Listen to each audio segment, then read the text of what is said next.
Welcome to our monthly ACTS Town Hall. Thanks to our member companies for helping make these town halls possible. Your support makes our mission a reality. Together in safety, stronger in collaboration. The ACTS Town Halls are an open forum to discuss concerns and present potential solutions to improve damage prevention and excavation safety. These town halls are meant to be a discussion, and you're encouraged to ask questions and share solutions. A recording of this town hall will be posted on our YouTube channel and sent via email after the town hall has concluded. Before the end of the town hall, each of our panelists will highlight a moving forward step to ensure we stay focused on practical and impactful solutions. We are pleased to have a knowledgeable and experienced panel with us today. So to get us started, our moderator will begin with brief introductions. Hello, everybody. We appreciate you being with us today. My name is Roger Cox, for those of you who don't know who I am. And we're going to talk about a topic that I've been listening to for almost the entire 50 years I've been in this industry. I've been listening to folks tell me that one of the biggest problems as it relates to damages to underground utilities is the lack of communication, and that we just need to learn how to communicate better. Well, apparently we haven't crossed that bridge yet. So what I'd like to do is to visit for just a little bit with you and through this panel to discuss what better communication really looks like. Before we get started on that, though, I'd like for the panel to briefly introduce themselves. I'll start with Brent, if you would. Sure. Brent Salzman, Executive Director and COO of Louisiana 811. Glad to be here. Joel? I'm Joel Miller. Been in the construction industry over 50 years. Currently work for Spear D Construction out of Albuquerque, New Mexico. Amanda? Hi, good morning. My name is Amanda Eade, Damage Prevention Manager for Southlight Energy for our Louisiana and Mississippi states. Thank you. And Jess? Hi, I'm Jess Miller. I'm the Vice President of Northern Lights Locating and Inspection. Well, so we have folks for the most part that's got specific expertise from around the country.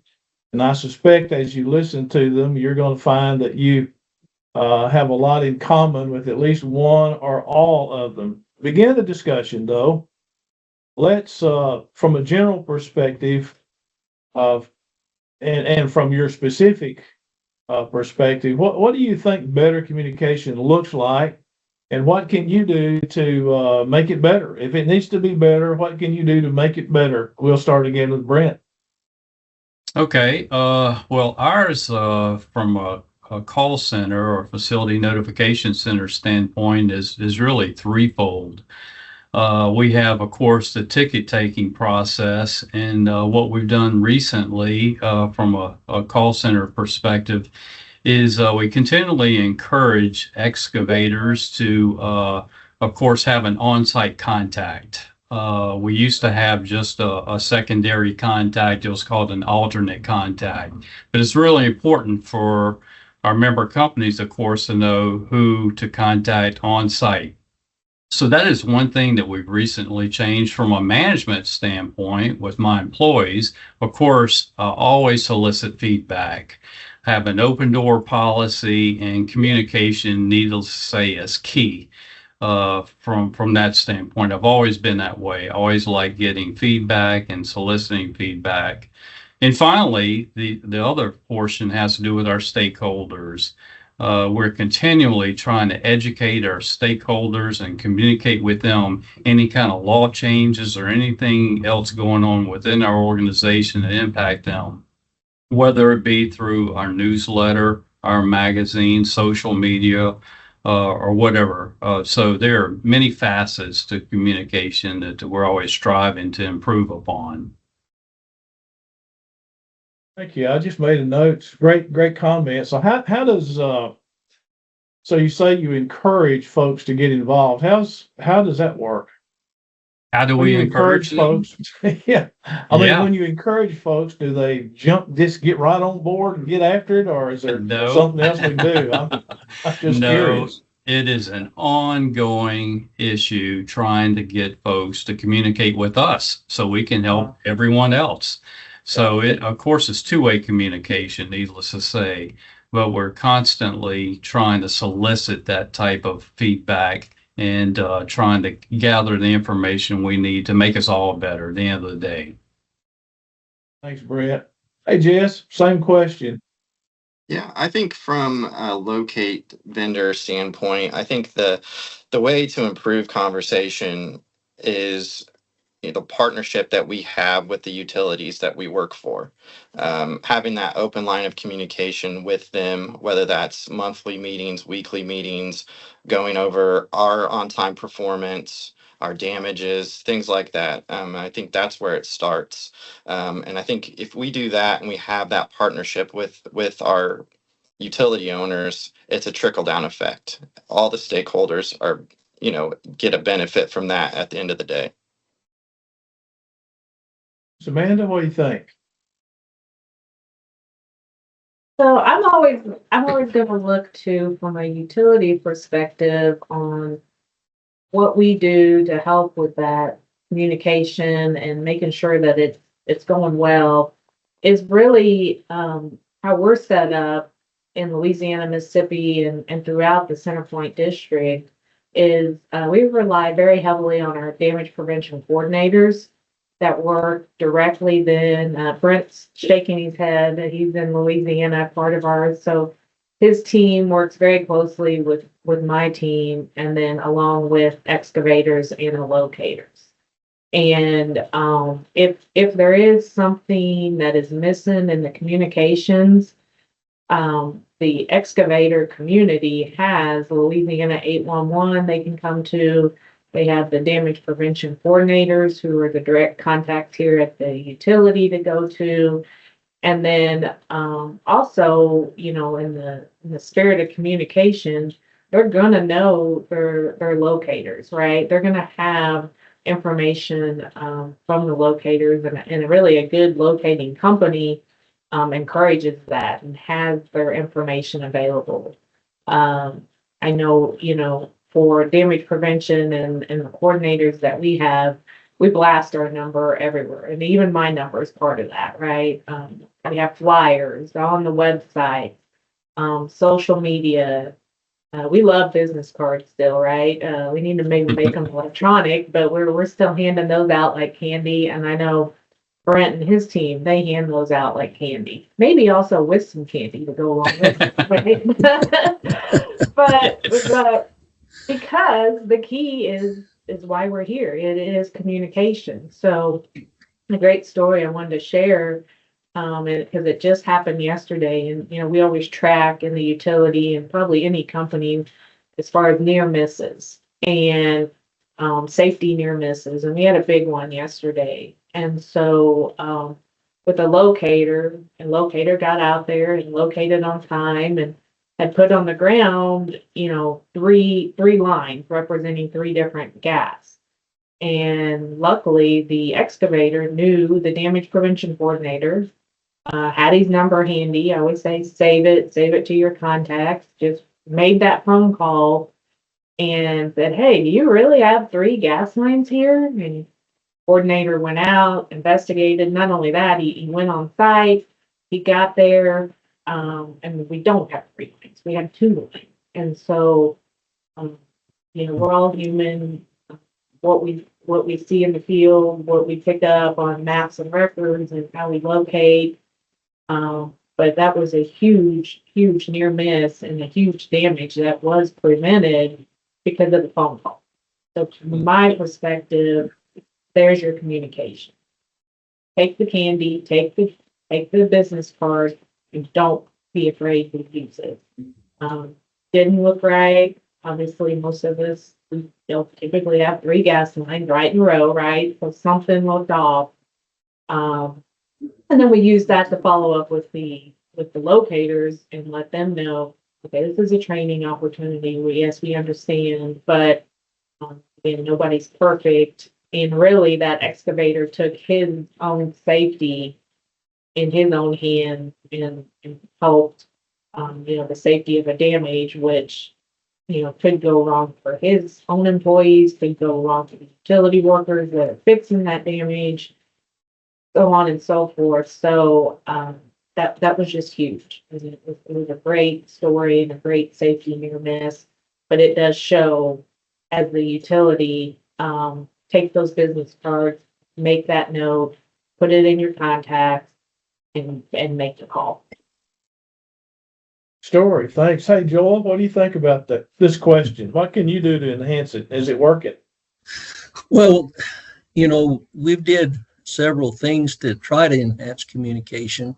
As Brent said, we have made all of our foremen who are in the field and our superintendents that contact information available to our one call center, our 811 center, who in turn share those willingly with any of the utility owners. So if they have a question about something that's going on out on the grade, they have a direct contact to somebody who's on the grade in real time. That needs to also be the case of our utilities. When we're out on the grade, if we call in, let's say, an emergency locate, and we wait the 2 hours for somebody to show up and do a locate, and they don't show up, we have a customer that's there waiting for us to provide a service. And if we don't have a locator there, then we can't address the concern. We've waited the 2 hours, and now we need a real person when we make that call to respond, either to us or to those who we're requesting to make that call, so we can get an answer on what's going on. Whether are they late? Are they? Is it a clear? Is there a utility there that they just haven't got documented in their files? Because we stop work and we can't do work until that is verified. And so just like they want a real person in the field on our end as the contractor, we need that real person on the field or on the other end of the line where we can get resolved. Not, well, we got a guy on the way. Well, that's not doing us any good, and it's certainly not building our confidence with our customers who's waiting for us to provide that service. I think there's a misnomer out there that contractors are just ignoring the law or the regulation because we want to. Well, a lot of that is because we have customers who are without heat, or they're without water, or they're without electricity. And if our locators don't meet those timelines that have been set, and then we have to bear that burden, well, you got to make a call and you got to wait till somebody shows up on site. We need to know and be able to contact that person and know they're either en route, or they've cleared this, or they decided that, hey, we have another emergency. We need a real person on the other end of that line or in the field, just like they want us as a contractor to be in the field. That's a major issue with us over here, and where I've dealt with this in Arizona and New Mexico. If you want a real person on the end for us, we need that same reciprocated back to us so we can resolve the issue. That's one of the biggest things in the field, because our guys are out there having to deal with that customer wanting the work done, and there's no reason for us not to do it other than somebody hasn't responded to the call. So we've got to resolve that. That's a big resolve. When I hear Jess and Brent both reference, the communication with the utility owners, that communication needs to be there on the contractor side as well, because we're the ones that are in the field being held up. We're either losing money or we're losing face because we can't proceed with the work. Excellent points all. So here's what I remember about being in the field on a regular basis every day. Some locators and some excavators routinely, when the call is made, picks up the phone and answers it, and some don't. What do you think the difference is? Why is it that some do and some don't? And what can you do about those who don't if they work for you, either by contract or they're directly employed by your company? I mean, it seems to me like what we've done is we've allowed that to continue and just fuss about it, but I don't know. Maybe it's too old fashioned to say you can't work here if you don't answer your phone. I don't know. Just why do some do and why do some don't?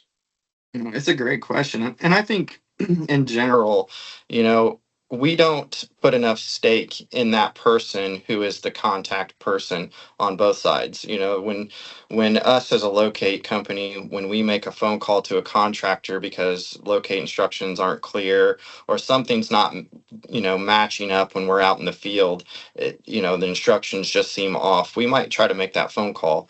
A lot of times we just get the voicemail. They don't want to answer the phone, or a lot of times when they do answer, I don't know. I didn't call that ticket in. I'm not the one who's going to be out there.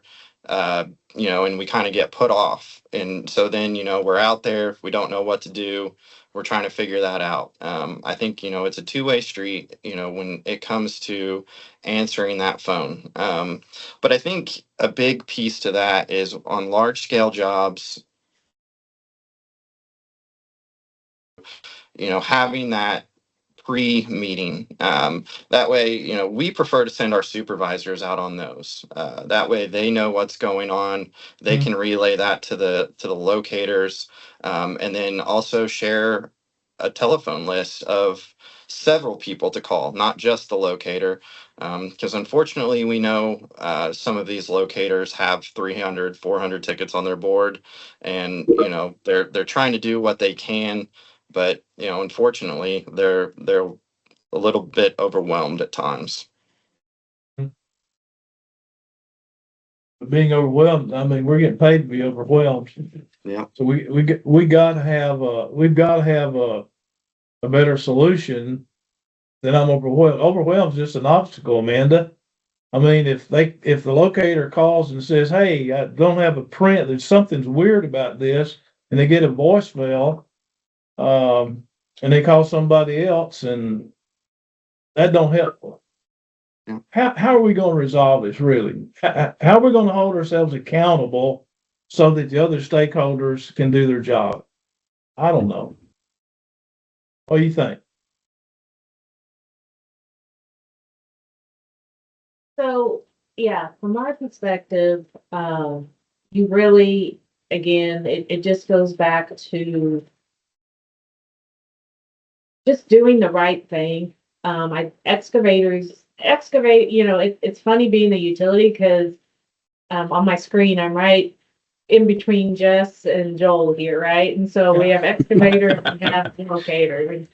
And then you got Brent and me right in the middle of my screen. So it's perfect because we're right there and smack That's dab right. in the middle of the two. We did that on purpose. Great. But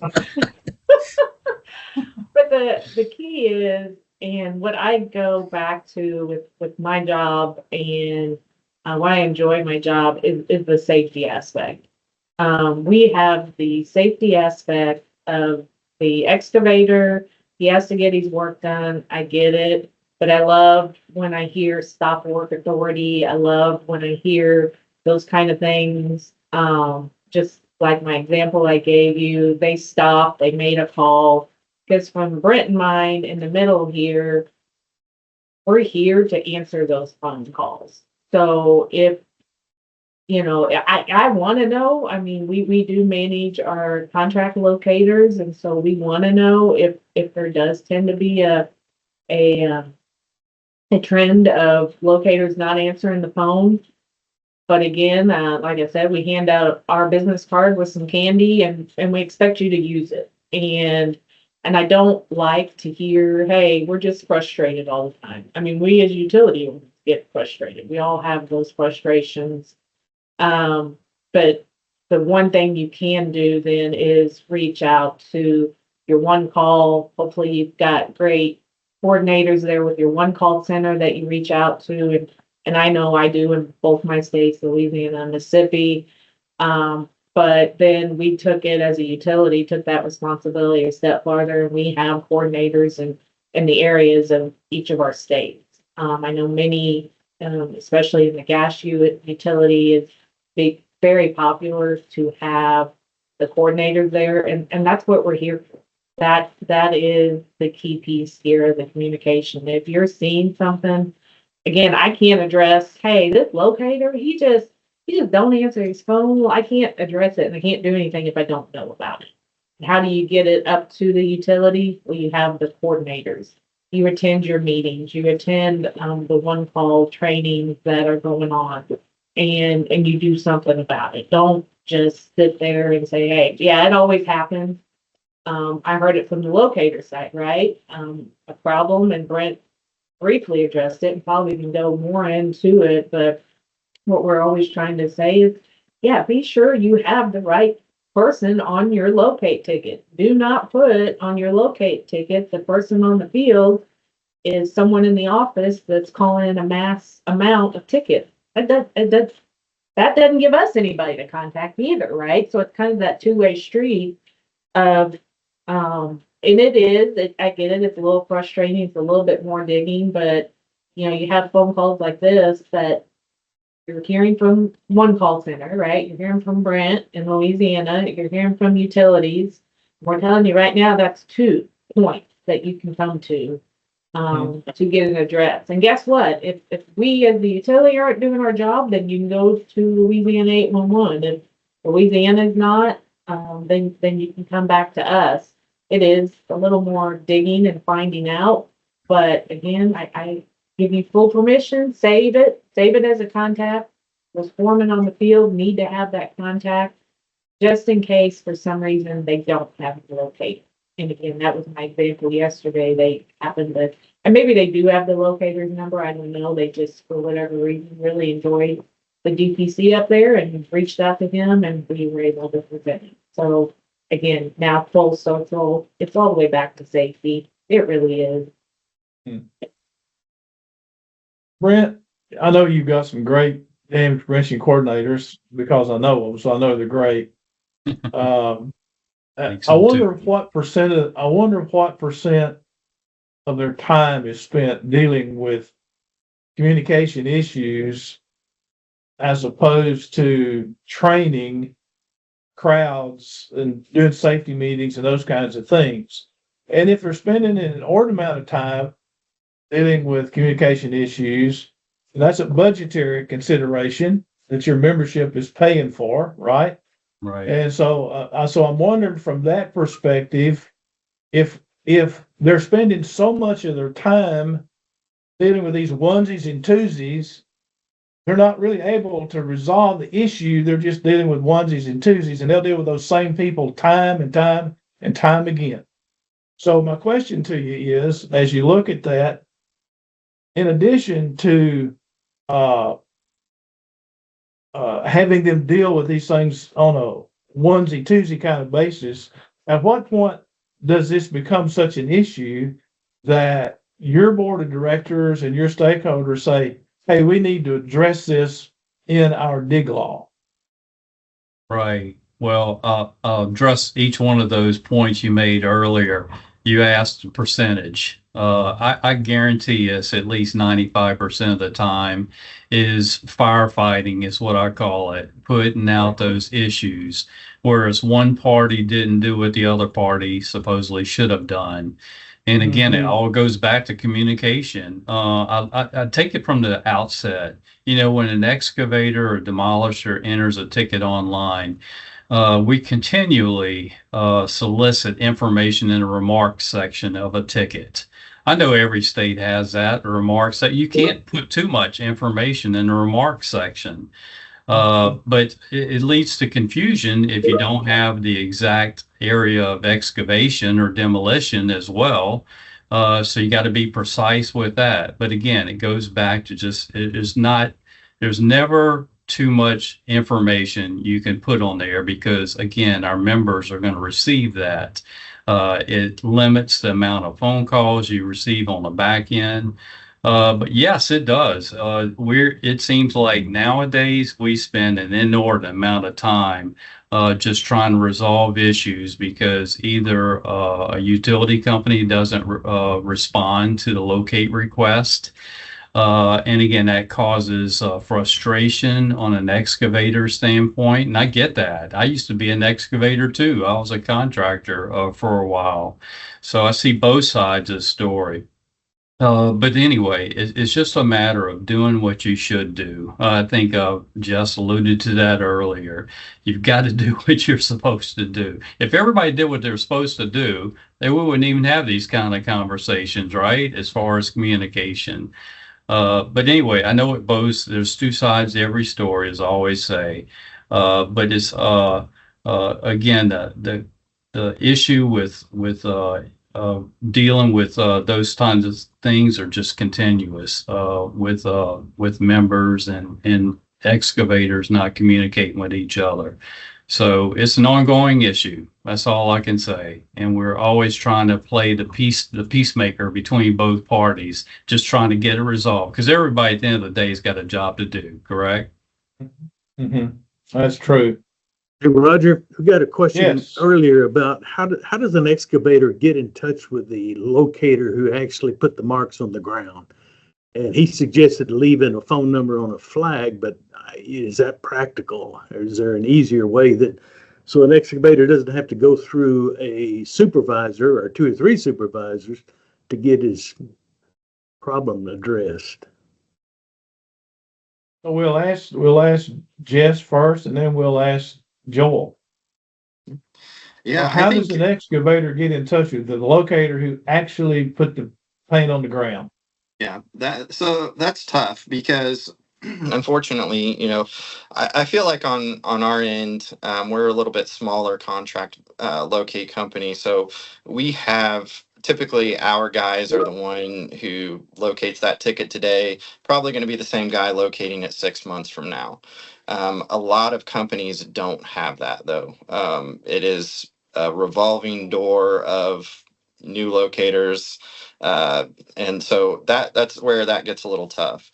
It's not very practical for us to be able to put individualized numbers on flags or anything like that. So I think it still needs to go through the supervisors because at the end of the day, they're the ones who are going to be holding those locators accountable for what they are doing or what they aren't doing. And that's kind of what I alluded to earlier with the pre-meetings on these larger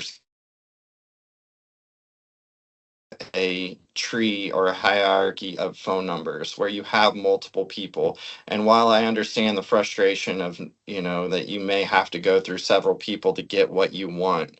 But, when you have a company that cares, you're going to get somebody who's going to get that done.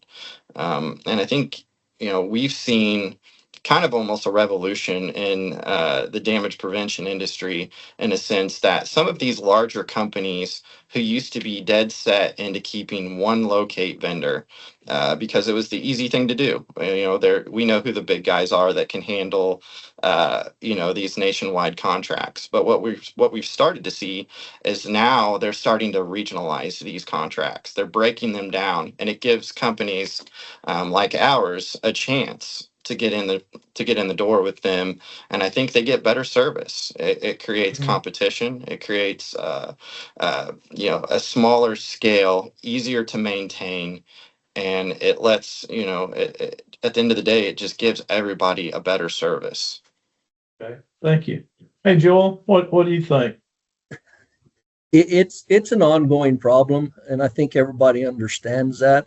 As Jess alluded to, if they send a locator out there and that guy has 20 more locates to do in the next 2 days, sometimes it's hard to get that same guy back or even to get him to answer his phone because he's been assigned.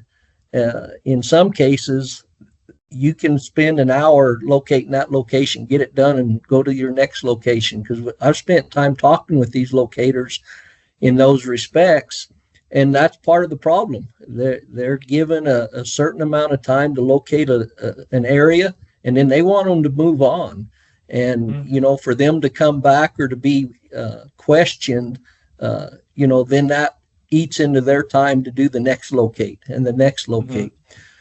What we did, and this may open up a can of worms across the nation, but we actually hired a line locator ourselves as the contractor, who can verify and go out there and hook onto these utilities. Now, we can't mark them.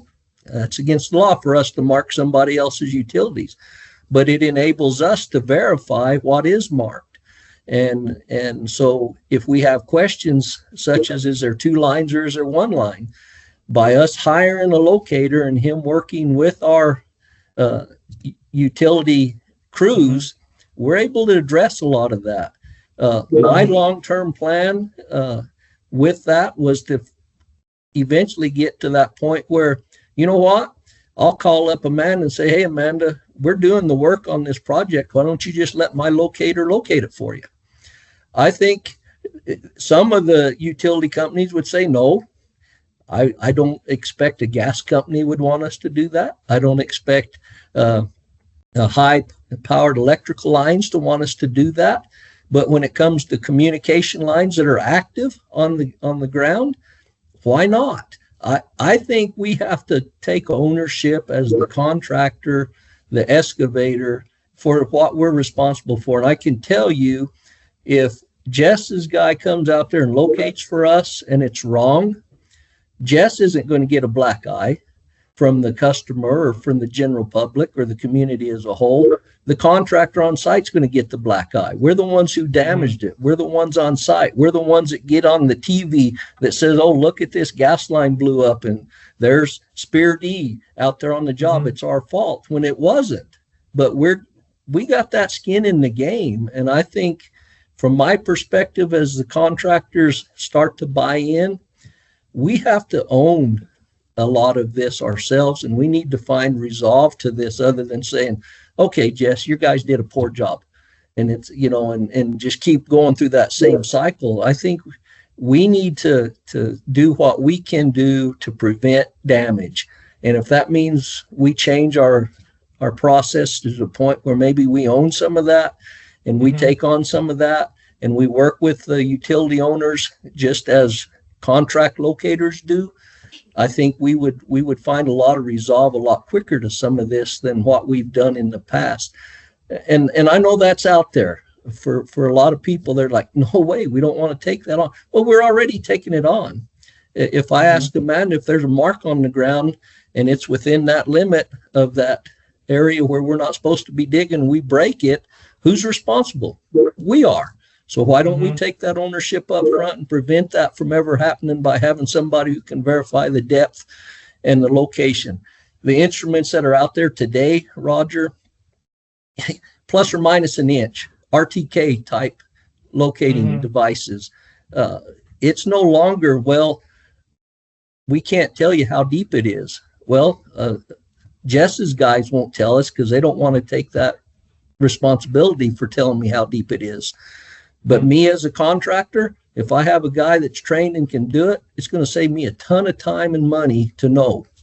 And you know what? I'm already on the job. I already have a responsibility and a liability. Why not own it? So I know that's radical, but I think that's where this needs to go for us, really resolve a lot of this. We need to take that ownership and start participating in resolve, not just pointing the finger and saying, oh, Brent, your guys didn't make the call soon enough. And guess what? We didn't get locators out there. Jess, your guys didn't show up when they were supposed to show up.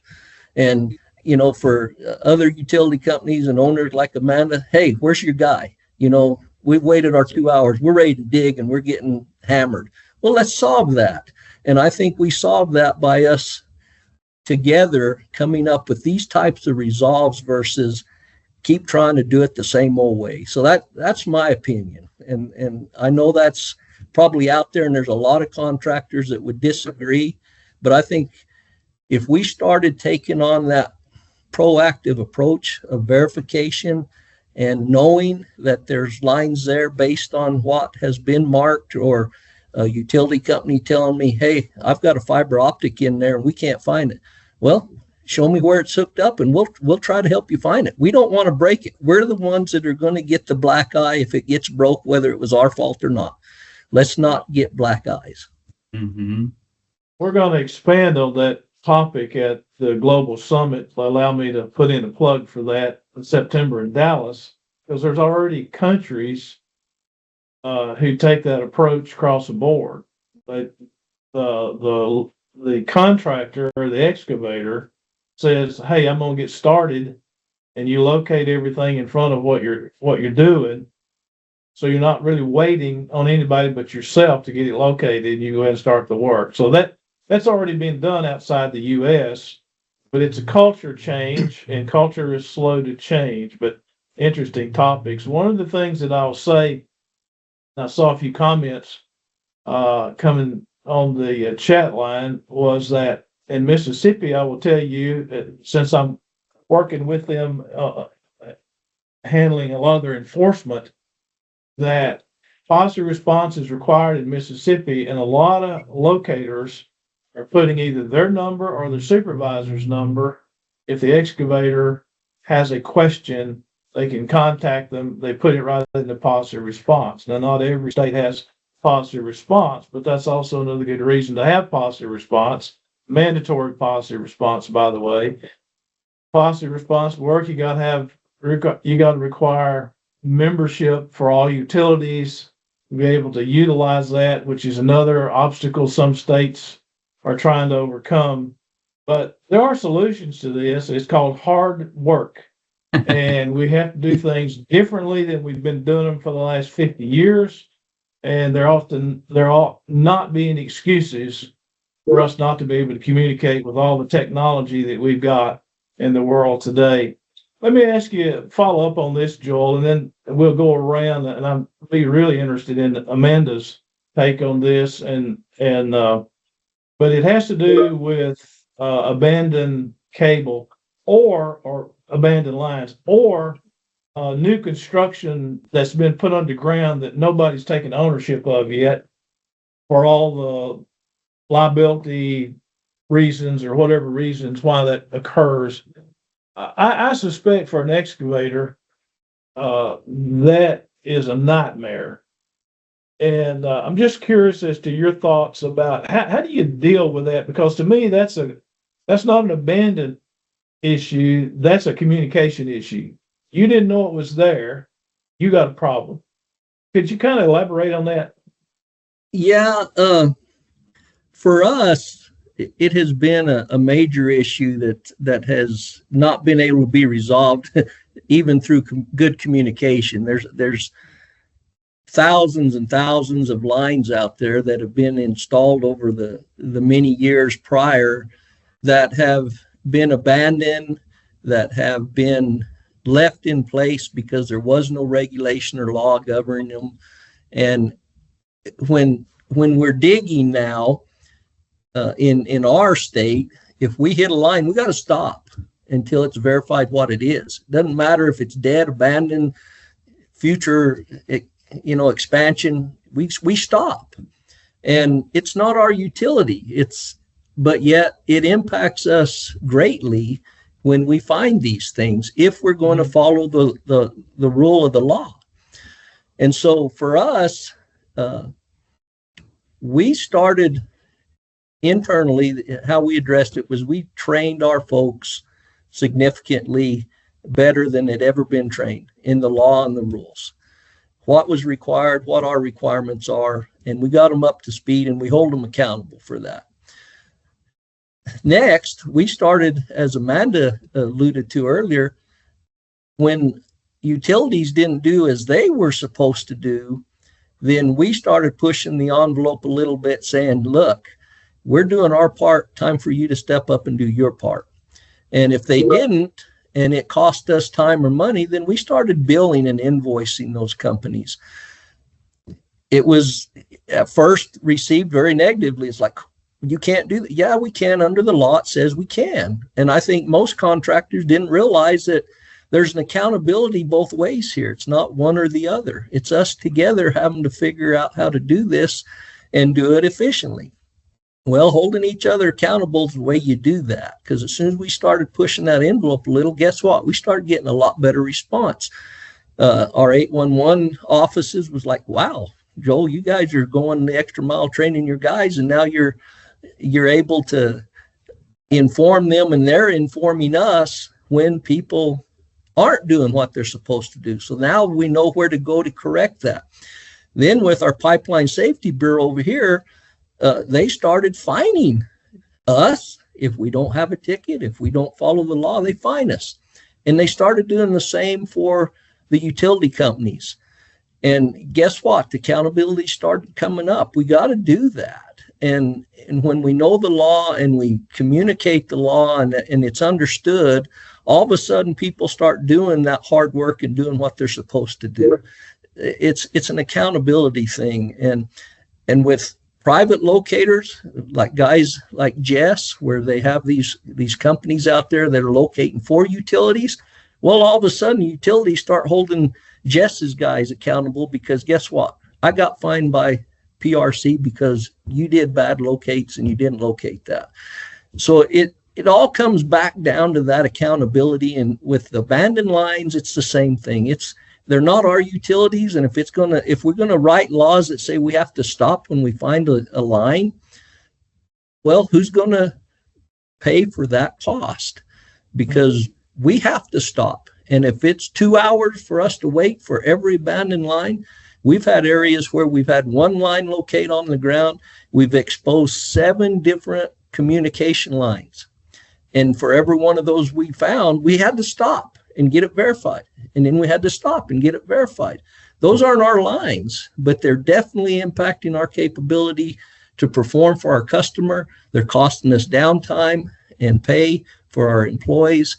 And so we have to address them. We can't just say, well, they're abandoned. Somebody else put them in. Ma Bell put those in way back when, and we bought that company and we don't own all that past stuff. Somebody owns it, and it's not the excavator. So we have to answer these tough questions and then get some kind of law or regulation in place that says this is how that's going to be handled. Whether we like it or not, we either going to share that accountability or somebody has to own it. And if they don't own it, we're never going to resolve it, Roger. So that's how we're dealing with it, is we're educating, and then we're educating utility companies who aren't educated because we're holding them accountable, and we expect the same.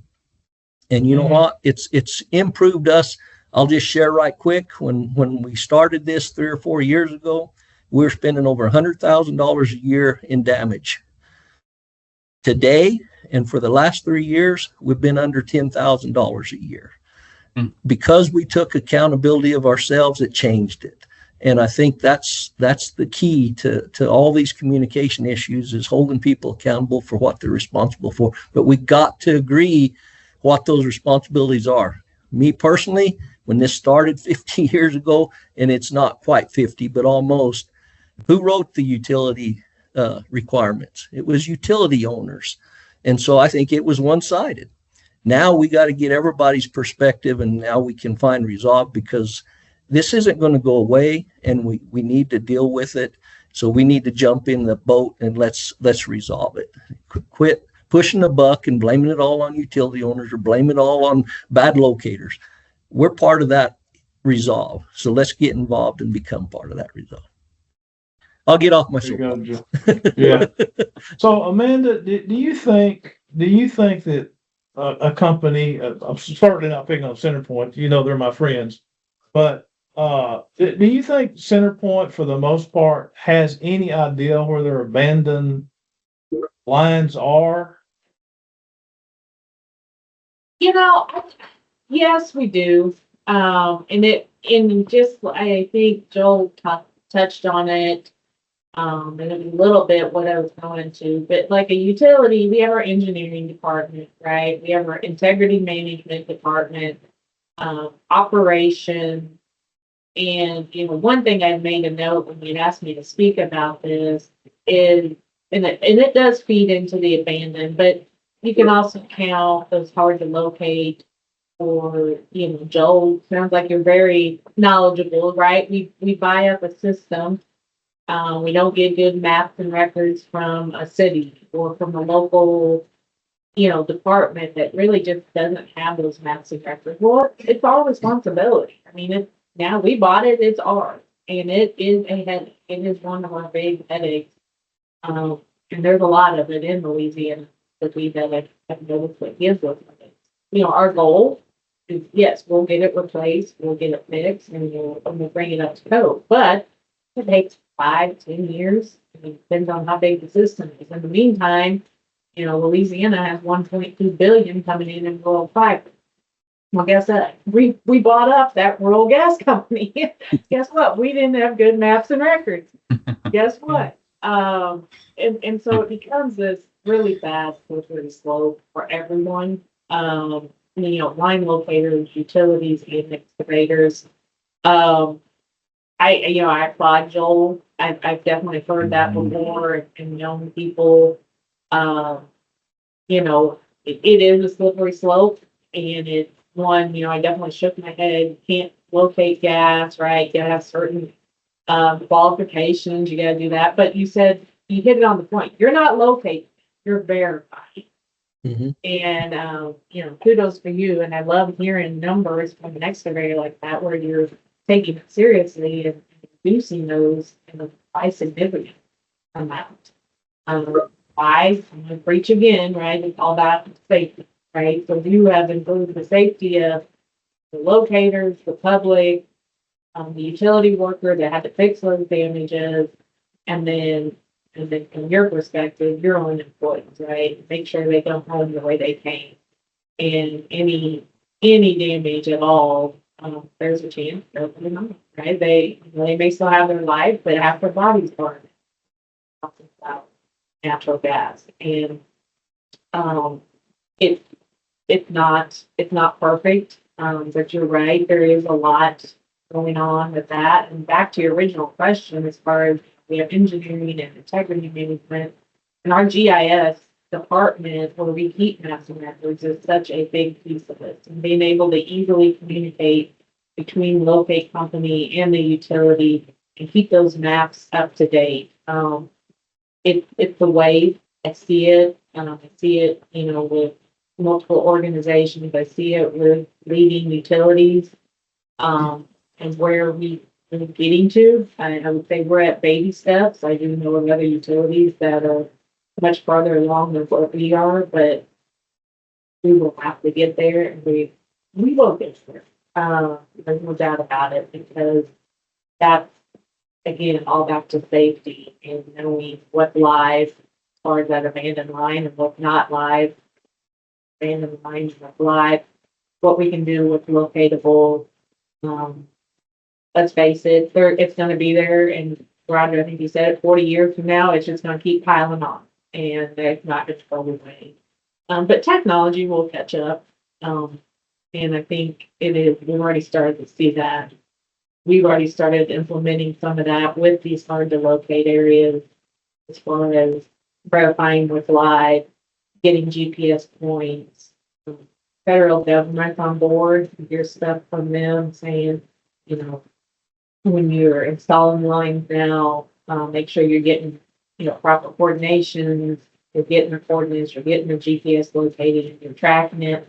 All that then feeds back into the mapping system, right? And having accurate maps. And just gonna take some time, but we're getting there, definitely.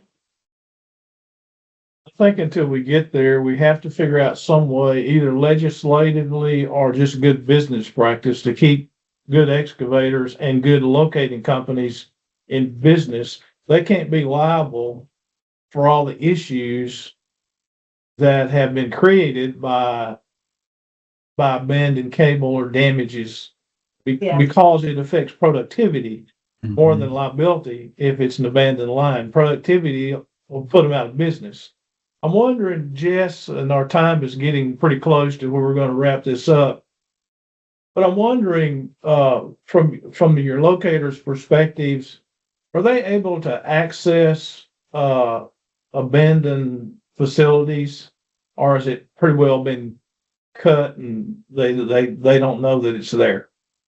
For the most part, we don't have records of abandoned lines. That's route knowledge. That's keeping the same locators in the same areas to know where those issues lie. And that's where it's a struggle because, so like on the power side of locating, a lot of times what happens, they rehab a neighborhood, they leave the old concentric neutral power, they'll just cut it off, but it may still be grounded inside the transformer. That is a constant battle with some power companies that we locate for because the old line that's cut off actually locates better than the new line that's in the ground that's actually active. Yeah. So we see that constantly. The abandoned cables are a huge problem for us.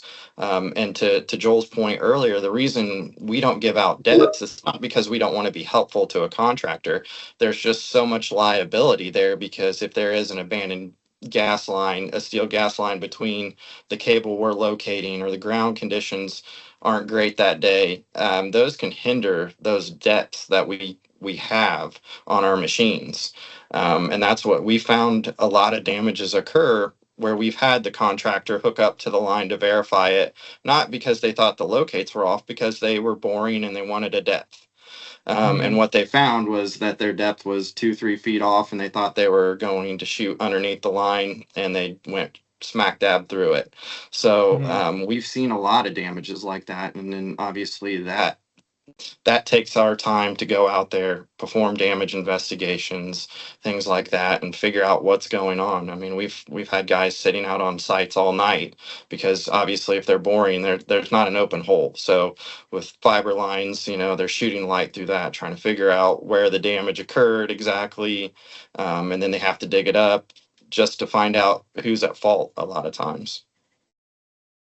I want the folks who are still on with us and want this panel to know that I really didn't shift from better communication to abandoned lines.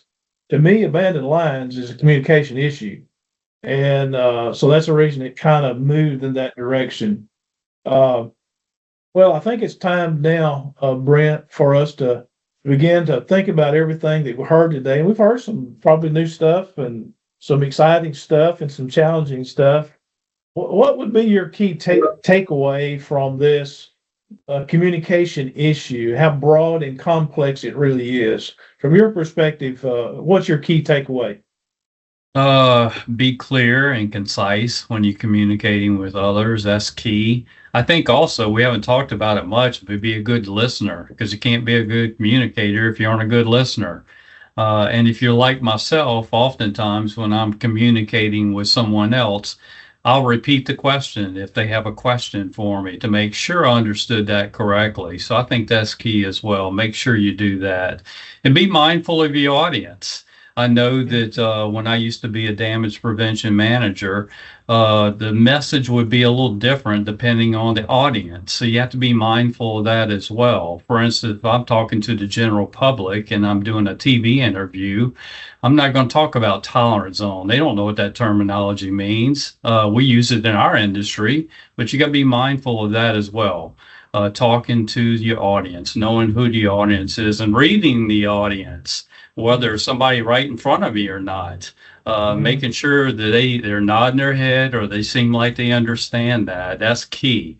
So anyway, I think all those facets, I mean, it's so complex when it comes to communication. It sounds easy, but there's so many things you got to take into account. So I guess that's my biggest takeaways from that. And hopefully everyone else will understand what I'm saying and that resonates within yourself. Thank you, Brett. Well, you're good at that. And by the way, nodding your head like this don't mean I agree with you. It means I'm listening to you. It means I'm listening to you, right? Right. Yes. What's your key takeaway from our topic today? I think my key takeaway is just how vastly different all of our experiences are. I think from, you can kind of get one track minded and think about all the issues that you have as a locate company. But to see, what Joel goes through or what Amanda's going through on their side and have that and put that into perspective that, we're not the only ones that are struggling out here. They are as well. And to keep that in mind, and try to have a better outlook when you talk to other people because they're having their own struggles as well. Mm-hmm. Thanks, Jess. Well put. Miss Amanda, your key takeaway. So I definitely agree with Jeff, and it's kind of where I started. I don't know how you're positioned, but you got Brett and me in between, with these two, and keep that in mind. Have a little empathy for everyone, but I think the big thing is, and what I try to communicate that is there is help out, right? Um, my card. I'm gonna have to start handing my card out with candy now after this. But you have resources. Don't feel like a lost cause. Been this way for years. Not gonna change. Hope you never get it. But if you get some kind of answer like that from your utility, then go to your one call center, right? If your one call center is not helping, then come to your utility. Try to go in between. And raise and let your voice be heard. Louisiana does a great job, and we didn't get a chance to talk a lot about this, but the Louisiana and Mississippi. I mean, Roger, you hold it for Mississippi, and then Brent, we have it at the one call center. There are state groups and communications out there to let your voice be heard. So I would just challenge anybody and everybody on the phone. Don't just settle for the status quo. It's not going to get better, and do something about it. And I applaud Joel because he did something about it. There is ways around this, and it's not justice. It's not easy on the side. There is going to be complications, and have a little empathy, work with everybody, find the right contact person, utilize the resources that are out there. Because at the end of the day, we all keep up in the state. Thank you, ma'am. Joel, your takeaway. Probably the biggest takeaway for me, Roger, is that we need to remove the adversarial relationships. Yeah. We got to get past that. We're here to serve the community or communities. And whether we're an excavating contractor, whether we're in the office, taking the locate calls, whether you're Jess's guys out there locating, or if you're a utility owner, if something gets damaged, it affects a lot more than just us.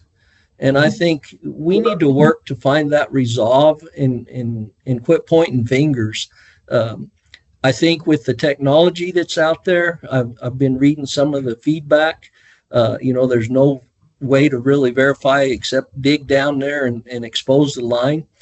Well, I think the technology's there today that's a whole lot further ahead than it ever was. And I can tell you that with the instruments that are out there, and you're using RTK satellite locate type equipment, you can find it a lot more than just within the next 2 feet. I mean, we've verified that we can find it plus or minus 2 or 3 inches. That's a big thing for excavators. If that gas line that Amanda has is 5 foot deep and we're only going 2.5, why would I expose 5 foot deep gas line? That's a lot of cost, and additional cost that we don't have to have. So the takeaway is we got to get out of the adversarial. Let's find ways that we can all make this better. And quit pointing fingers, and then let's just hold each other accountable. Because to me, if we do that and we clarify stuff and everybody's clear on what their role is, it's going to resolve a lot of these problems. We're going to quit having the same things happening over and over. And you know what? If it costs us a little money because we got to learn our lesson, well, you know what? I don't want one of my guys to be dead because he hit a gas line and then it erupted. It's worth us to make this investment up front and resolve this before that happens. I appreciate all of you. Great comments. So let me share my takeaway as well. We've got 2 minutes, so I'll do that. If we're all sharing in the frustrations of poor communication, whether it be prints, maps, just not answering your phone, whatever the case might be, if we're all sharing in the frustrations and the struggles, then no one of us ought to be paying the bill when things go wrong. I mean, we need to be looking at that, and if it makes sense that we share in some of that responsibility for the damage, then reasonable people like you will come to a reasonable solution that says, no, you know what, that is not all your responsibility. Now, if you just didn't call in a ticket, well, duh. If you just didn't go out and locate your facility, well, duh. But there are some of these claims that the premise for holding somebody else accountable for the entire cost just it boggles my imagination. I'll be honest with you. So my takeaway is that if we can come together as equal stakeholders, and we ought to be able to do that, we can start arriving at solutions that are patchwork that'll get us to where we need to be in 20 years, but it won't bankrupt any of us because we're coming up with solutions for the interim. We're going to get where we need to be, but only if we work together to not put one another out of business. I just think that's a poor way to run a show. Hey guys, our time is up. You guys have been absolutely amazing. I knew you would be because I knew each of you, and I'm not surprised that the answers we got were just dead on. So I want to welcome you to join our next town hall, which will be next month. I think it's the second Thursday of each month. We've got an amazing moderator, and obviously that means it's not me. And we've got a topic that I think you'll find of great interest. As we go forward in 2025 with these town halls, we want to continue to talk about topics that are relevant, that are looking to solutions. And so I would just encourage you to stay in tune with the next town halls. Thank everybody for being a part of this show, and we'll see you down the road. Thanks to all of you, our panelists, and our moderator for sharing your expertise. Please take a moment now to fill out a brief survey that will be posted in the chat so we can continue to improve these discussions and address topics that are important to you. Be sure to register for next month's town hall by visiting our website. Again, thank you for joining us, and we will see you next month.